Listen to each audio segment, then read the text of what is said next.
It is what it is. Audio issues galore. Hey, it's better than the issues Chelsea had yesterday.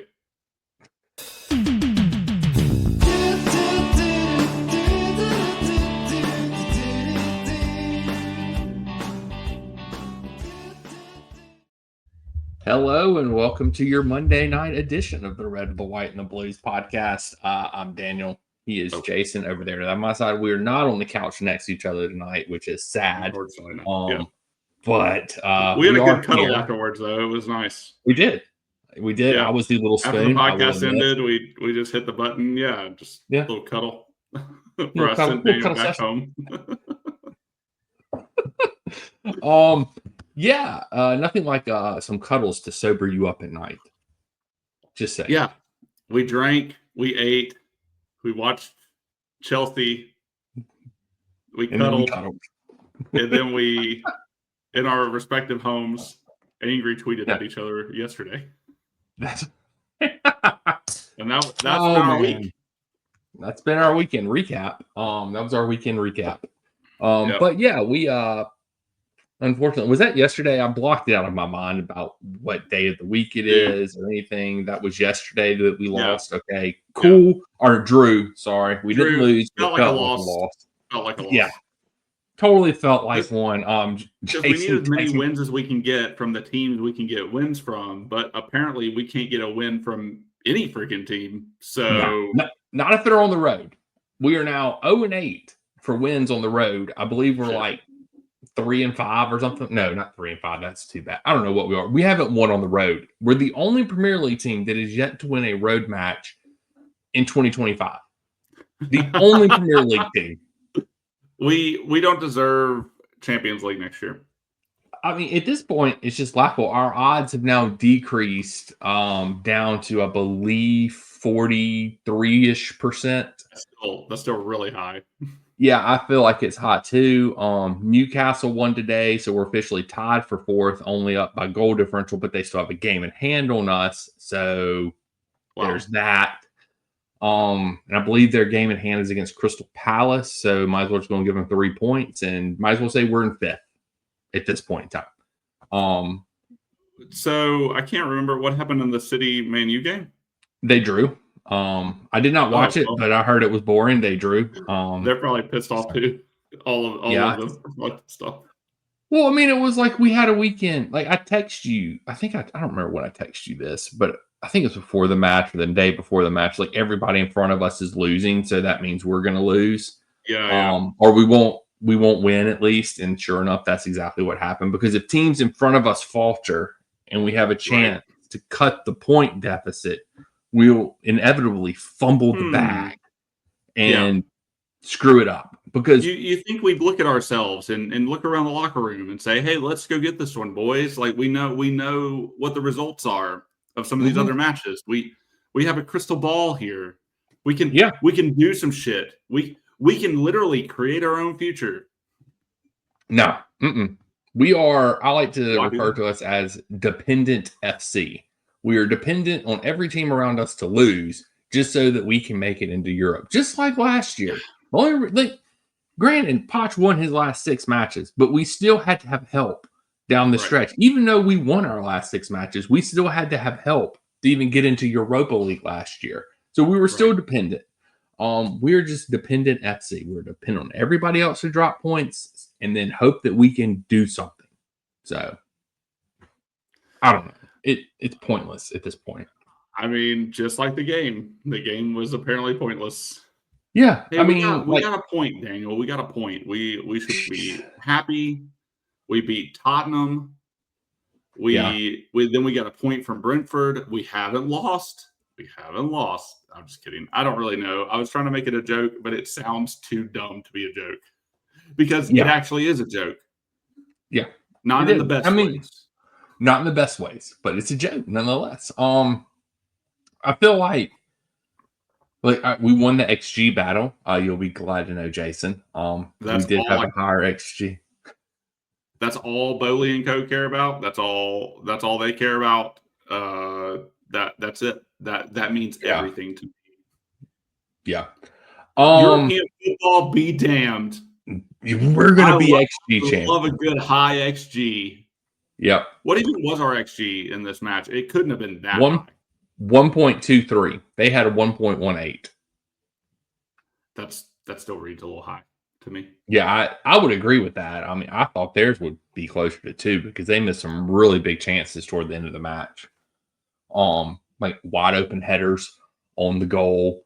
It was pretty bad. Entire defense is in shambles. Yeah, they can't defend corners to save their lives. Sanchez, I mean, albeit he did try to let Brentford score early with some passing straight to them, and Brentford just couldn't capitalize. He had some big saves down the stretch. That's the one thing you say about Bob. He sucks at distribution. He can't pass the ball. He can't but he can make some saves from time to time. Sometimes he's just like Superman dives the right way. Yeah, he can totally. That's right. And that's right. It might just be down to luck at this point that he does that, Jason, because I'm like Superman dives so much and whiffs so much that at this point it's probably just luck. That's what happened to the Tottenham match. He dove and it just happened. He happened to palm it into his own belly. Yeah, I mean that's what happened in this match. He had that one really good save toward the end where they were one-on-one with the keeper and he stuck his hand out and forearmed the ball away because our defense can't defend. Whatever. I don't know, man. I'm just going to say it, Daniel. I am firmly #Bob out. Oh, yeah. Our best goalkeeper is playing at Strasbourg right now, and Maresca, for some reason, didn't think that he was good enough for Chelsea, but whatever. The only the only positive we could probably take from this game is we kept a clean sheet. Yeah. And then Bob is going to get credited for that, which is the catch-22 of the whole thing. But that's literally one of the only positives we had coming out of this match. That was when I wrote the blog like 5 minutes ago. That was literally the only positive I said. I said the only positive we have is we kept a clean sheet. That's it. Bob did have an 8.2. He was the highest rated player on the team. That is a tragedy. That is an absolute tragedy. That's stupid. Man. That is stupid. It doesn't help that Maresca had a very shaky lineup to start this match. Yeah. So let's talk about it. So because it's clearly a divisive thing amongst the fan base right now, and I see both sides of it. So the lineup, I'll just read it out right quick. This was the starting lineup. It was Nkunku up top, Sancho on the left, Dewsbury, Fernandez playing as I guess 8s.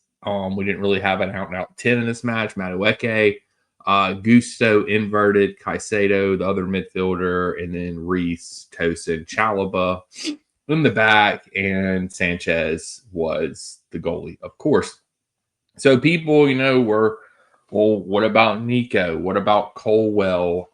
Who was the Cucurella didn't start? Who was the other one that didn't? Palmer didn't start. Neto didn't start. Yeah. I mean, I get it. Like, Nico's coming off an injury. So I sort of can understand him not starting. Mm-hmm. And same thing with Palmer coming off an injury. Can sort of understand him not starting also. I can't understand freaking Cucurella not starting. This is the one that bugs me because he has literally started just about every match this season. Yeah. Like, clearly he wasn't hurt because he came in the match. We're playing freaking Warsaw in Poland on Thursday. If you can't walk into them and beat them with your B team, you have issues. Like, we probably shouldn't advance in the Europa League if we can't at least go in there and get something like a draw or, something. Yeah. Like they're statistically one of the worst teams left in this competition. So you shouldn't even be worried. Oh, but that's right. We let our left back go our backup left back go on loan to Juventus, for the rest of the season and didn't replace him. Oh yeah, there's that. So we only have one left back, and then so we're going to try and force Gusto to invert, and everybody can see that Gusto is trash at inverting. Like he's just incapable of it. Incapable. He's bad. Dude, Bob Mob doesn't even have, I guess technically, I don't know. They just have Gusto Caicedo lined up in the midfield, and then a 4-man, basically front line behind Nkunku. Yeah, and Nkunku's just. Oh, Nkunku, yeah, he's got nothing. He can't lead. Nothing. He can't lead a front line. He can't play on the left. He can't. I don't know. I don't know he's lazy. Yeah. I don't know, man. Like he's terrible. He is. I mean, Sancho at this point, why are we even playing him? Give the minutes to Tyree George. Like Sancho has done absolutely nothing. Sancho's terrible. Absolutely nothing this year. He takes no one on. No. He is slow to pass.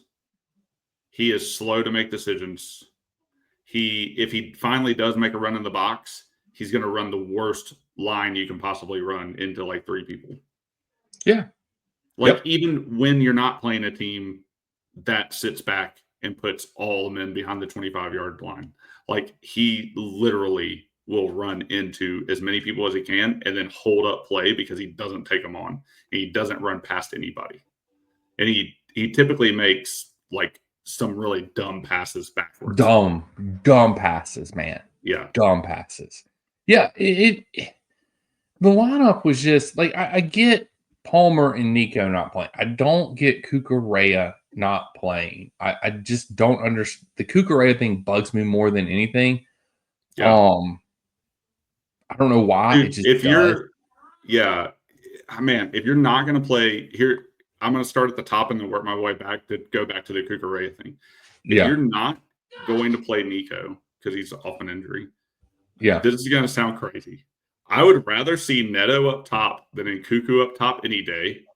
No argument. But if you have to play Nkunku, put him behind Neto. Yeah. If you're not going to play Palmer. Yeah. Then I guess you got to keep Sancho on the left. Keep Mads on the right. If you're not going to play Palmer, put Enzo back with Caicedo. Put Gusto back on the right. Or just put James over there and then put Cucurella in and leave Gusto out. Yeah, that's what I would have done. Why are we toying around with our right backs hanging out in the midfield the entire time? I get that's Maresca's system. He inverts either the left back or the right back, depending on the situation. But are we beyond inverting now, though, when he's trying to make Reese a midfielder? That's like this game. He tried to make Gusto a midfielder. But this is like the 3rd or 4th time he's done this with Gusto this year. And it's just so freaking annoying. Like, and that's my thing, is like he can't shoot. Short pass. The only thing he can do, he can defend decently when somebody's running at him down the wing. But if you ask him to defend in midfield, not great at it. He can cross decently. But he's not crossing the ball when he's playing in the freaking midfield. Right. So it's just like you're not playing to his strengths. Strengths. There we go. I'll get the word out in a minute. So why even play him there? Right. Like, and I don't know. I mean, you could have put Reese there and then put Colwell back in at the back. Yeah. You could, if you wanted to invert somebody and you didn't want to start Cucurella, put Reese there. For goodness sakes, there's so many different things you could have done. Your point to the Neto is exactly right. Like, that's exactly Neto. Why did Neto start up top? Yep. Like, that's my thing, is like, if we can't walk in Thursday and beat or get a 0-0 draw or 1-1 draw against Warsaw, then what's the point? Like, it's pointless. And he prioritized that match over this match when we needed to win this match to even be able to make Champions League next year. Winning Conference League doesn't get us Champions League next year. It only gets us Europa. Right. So do you think they want champion? Like, do you think Maresca actually wants Champions League? The things that are happening are baffling. they are. Well, I mean, like Like, you this look at lineup it. is baffling. And, like, they can use the excuse that we have a midweek or Thursday game against Leipzig, who, to your point, is statistically one of the worst clubs in the Conference League Yeah. right now. But, like, they can use that as an excuse. But, like, does Maresca really want Champions League? I don't know. I mean, I don't believe he does. he might not. I mean, I think the board does just because they want the money because they're greedy bastards. Right. No other reason than that. They just want the money. But I mean, you look at a match like this and you see how unprepared we are, though, for the Champions League. Yeah, oh, yeah. Like, we don't have the depth to compete in the Champions League next year. Mm-hmm. Like, if we have to roll a team like this, the same thing that has happened to Villa this year, that happened to Newcastle the year before, Right. and will happen to us this year. We will sacrifice the Premier League, finish 6th or 7th, chasing championship glory, where we probably really don't have a chance when you have to come up against the Madrids, the Barças, the PSGs, the clubs that don't play in great leagues and can rest their better players and still get points. And we're having to compete in the best league in the world, playing in the best competition in the world. We just don't have the depth for that yet. We're not ready for the Champions League. It's just like Wrexham right now battling promotion. If they go up to the championship next year, that's 3 promotions in a row. They're not ready for the championship next year. They will get slaughtered. They don't have the squad for it. We don't have the squad for Champions League next year. We don't have the depth for it. So it's just like the squad building is terrible. And that's the thing is, like, I don't blame Maresca fully for the lineup because I do put a lot of this on the sporting directors for the way that they built this and the players they loaned out and then not bringing people in whenever we're like, we need a striker on loan. Well, we didn't do that. And then the next match, Guiu goes down and then like Nico goes down. So it's like, now you're playing with a striker who literally our manager said at the beginning of the year isn't a striker in Nkunku. Right. So, like, the squad building is terrible. It's just awful. And then on top of that, like, Maresca rests some players I don't think he should have rested. I think he could have made the lineup a little better. He sacrificed too much in this match to freaking one of the worst teams left in the Conference League that we should roll with the likes of Tyreek George, with the Shims, like with our backup, like several academy players, with the Joshes, like it shouldn't be that big of an issue. So I don't know.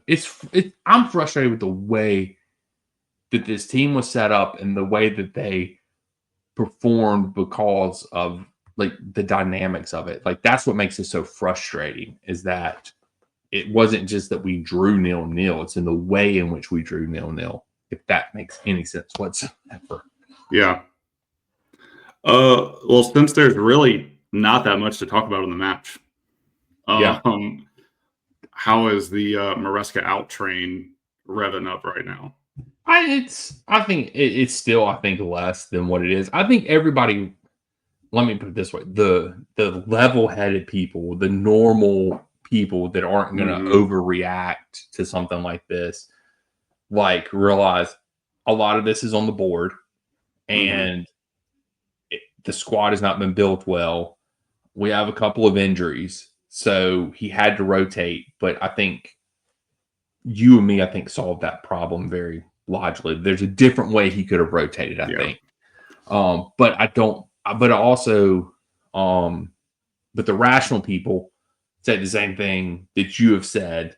The reason that you wanted to keep Poch is because you want continuity. You wanted Poch to at least bring relevance back to the job. And I think that that's what people want. They're like, no, like, we've got to stop this firing coaches. And then to your other point that you love to make on this podcast is, who the hell is going to want to come here if we fire Maresca? Like, who the hell are you going to go get? And then when you ask that question, they're like, I don't know. Okay, then you've answered your question. Like, we have nobody to go get. There's nobody out there. Yeah. So, well, it's interesting because some of the names that are being thrown around, like Amarin right now, he's struggling at United. Right. I'm not. I think he would also struggle here. I'm not saying we're the same team as United this year, but Right. but I think he would also struggle. I mean, but that's the type of coach you're looking at. Like that's the type of Correct. coach that Man U's having to look at now. Mm-hmm.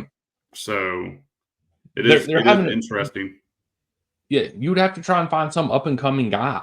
Is what you would have Right. to do. You're not getting Well, a that's what they reputable tried person. to do with Potter, and then they Right. brought in Poch, and then got mad at him, and then brought in Maresca because he's another up and comer, and they keep giving these up and comers 5 years, but they give somebody like Poch a year, although he's Right. not doing too well in No, and the I mean, U.S. right now. and I But think the thing still, with Potch is that nobody wanted Potch to begin with. exactly. There was 2 or 3 other names that people wanted ahead of Potch. Yeah. But the reason, Enrique, who has PSG in prime position right now, who took over a young team, like PSG is building their roster very similar to how we're building ours. They're just doing a better job of mixing experienced players. They're doing it the way that I would like to do it. Mix in your experience, the younger players get an experienced coach in there to blend and gel, and that's what they did. And they're having a really good year this year. Yeah. He was on our short list. Why didn't he come here? Oh, because we wouldn't give him control. Oh, Nagelsmann was on our list. Yeah. Why didn't he come here? Because he wanted some control, and they weren't having that. And that's the problem. You're not going to get the good coaches because the good coaches want control, like Pep. Like it took Pep a while to rebuild City, but Pep did it in Pep's way, and he Right. built a freaking dynasty. Yeah. Because he did it the Pep Guardiola way. He bought when you have unlimited funds and you can buy who you want to buy. Did Pep get every buy right? No, but he got more right than he got wrong. So, but that's the reason we're never going to have a coach like that because they just want a yes man. Well, say you give Maresca like 2 or 3 more years, right? And he's built Chelsea into a thing. Like in the system that has been set up for him, he's the yes man, but he like tastes some success, right? I would expect him to then want more control after that. Like he's not going to sit back and just be like, oh, hey, yes, keep feeding me shit. And I'll just keep, waxing the floor with it. Yeah. He like seriously like would probably be like, hey, I've built this for you on nothing. I should have something in return. I mean, like that's what I would expect to happen. So like even if you get somebody to build it in the way you want to build it with literally like no resources and no control. I mean, and I say no resources, but I say that like loosely because we have spent $1 billion, or we started out spending $1 billion and we made some of that back net, right? Yeah. On freaking kids. On like toddlers, right? So if you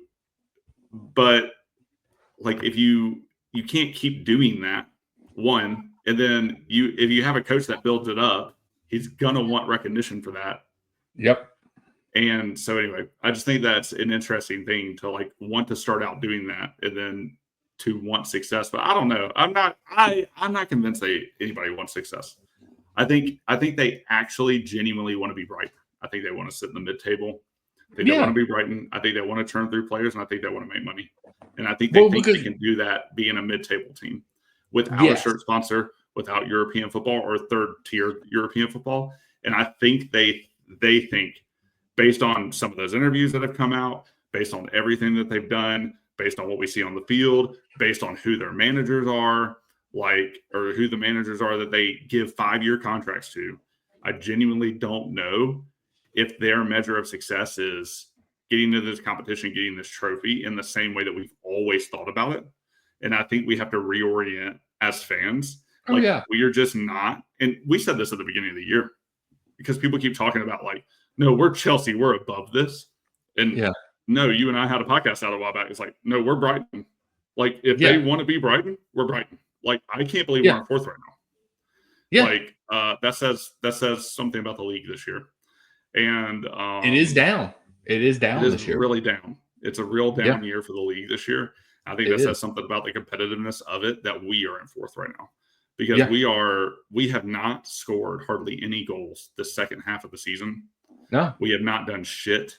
We haven't even won an away game in 8 games. That's wild. That is wild. So I think their measure of success is not trophies. I don't think they care Oh, about that. It's like you always say, they just want money. I think that's what they're going for. That's it. It's about accumulating assets so then they can sell off. Like that's what it is now. I mean, and they see that we can make more money by identifying talent young, selling them for a profit in 3 or 4 years, and doing it that way, than trying to compete for Champions League every year, having to retool your roster every year, having turnover every year. I mean, you just look at it like who we're linked to with strikers right now. It's Oshiman, who we won't pay his wages, so I don't believe his name for a second. Then you have Dalot, who is a young, up-and-coming, promising English striker from Ipswich, who people are hauling. I don't know, whatever. And then Jonathan David got thrown in the mix this week. You know why he got thrown in the mix? Oh, he's going to be a free agent at the end of this year, so we can go sign him for free. So they're not Pure serious. profit, baby. Or wait, reverse. Yeah. And then like they like the Esteval signing, like people thinking Esteval is going to be some club legend. Like I love Esteval. I'm going to root for Esteval harder than anybody else while he's playing for this club. But if they don't think that in 3 to 4 years, when he's worth $100 million, that they're not going to sell him to Madrid or Barca, you're a fool. Like you're a fool if you think Palmer's going to be here for the next however long his contract is. He's not going to be here for that long. They're going to sell him. Like that's the thing. Like that's who we are now. Like you said, they've ran the analytics. They know that they can make more money buying younger players, flipping them, staying mid-table, occasionally challenging for top 4, and occasionally getting to one of the European competitions. And if we luck up and make Champions League, we luck up and make Champions League. Yeah. You know, if we win some trophies along the way, good. It'll keep the fans from rioting. You know, but we're not. We're not the same Chelsea. We're not. Yeah. And it sucks. It is what it is. And I think the sooner people realize that, the sooner they can start lowering their expectations and realizing that, hey, we're not going to be competing for a Premier League title anytime soon. We're not going to be competing for Champions League anytime soon for the next, what do we have, 7 years left of hell? At least 7 years. Yep. Yeah, at least 7 years of hell left. So, yeah. I don't know. It is what it is, man. It is what it is. But yeah, so we go to Poland on Thursday. Don't know what the hell Maresca is going to do. We should walk the game. I mean, we should win the game pretty easily. I mean, hey, if you go there and you win easily, you get to rest guys the next match. But no. Chelsea doesn't do that. Chelsea doesn't do it the easy way, Jason, because we had the same opportunity last time that we could have rested players, and we blew it. Yeah. So I don't know. I don't think we'll rest anybody. I don't know. I mean, like that is going to be interesting to see what he does with the lineup, like because who the hell knows who's going to play? I mean, is he going to trot Palmer out there? Like, you going to know? Nobody knows. Not even Maresca knows right now. He'll pick the lineup that Thursday. He's not even thinking about it. Why prepare? Yeah, why prepare? Prepare? Fofana is officially done for the season. Yeah, as of now, Lavia is supposed to be back before the end of the year. Let's, I have no hopes in Lavia because he just seems to be made of glass. So who knows at this point in time? But I guess let's just make predictions for. I have no idea. I don't know. Sure, whatever. I have a standard prediction that I'm going to go with for the rest of the season. All right, you ready? I'm ready. 3, 2, 1. 2-1 Chelsea. 2-1 Chelsea. Okay. Chelsea, you're going Chelsea too? Yeah. Okay. Yeah. So, I know neither one of us has gotten a prediction right in a while. Nope. We're still tied. So, It won't change after this week. Nope, won't change after Thursday. We're going to try and squeeze a short episode in Thursday night, maybe. I think we can. Sometime. I have obligations, oblos, but I'm going to do my best to not have oblos so I can squeeze a podcast in. But yeah, I mean, you text me the other day or after the match is like, well, I got work Monday night. Glad it's going to be a short podcast and we don't have anything to talk about. Yeah. We can always find a rant against Bowley and Co. in there a little bit. But yeah, I mean, tell the people where they can find us. There ain't nothing else. You got anything else you want to add? Anything else? No. I echo what you said earlier. It's going to be a long 7 years, and I'll leave it at that. Yeah. Tell the people where they can find us, man. We're on Twitter. We're on Instagram. We're on Substack. Daniel writes amazing things on all of those platforms. If you want to follow us, if you want to talk to us, if you want to see some really great thoughts, maybe get into a beef or two with Daniel, you can follow us on all those things. We made it easy for you. It's the same handle on all. It's back. It's down below. Back. Yeah, it's back. I was in charge last week and screwed that up. But it's back on the bottom there for you all to see. And if you can't see, because I don't know, maybe some of you can't, then it's at Red White Blues FC. That's right. Well, if you're not watching this on YouTube, then whatever. But we are on Spotify and Apple, so you can listen to us there. Wherever you listen to your podcast at, watch it on YouTube, like, subscribe, whatever the hell you're supposed to do over there. But until Thursday night in Poland, we'll catch you guys on the flip side. In the words of Daniel, diddy da da da da, flippity floppity.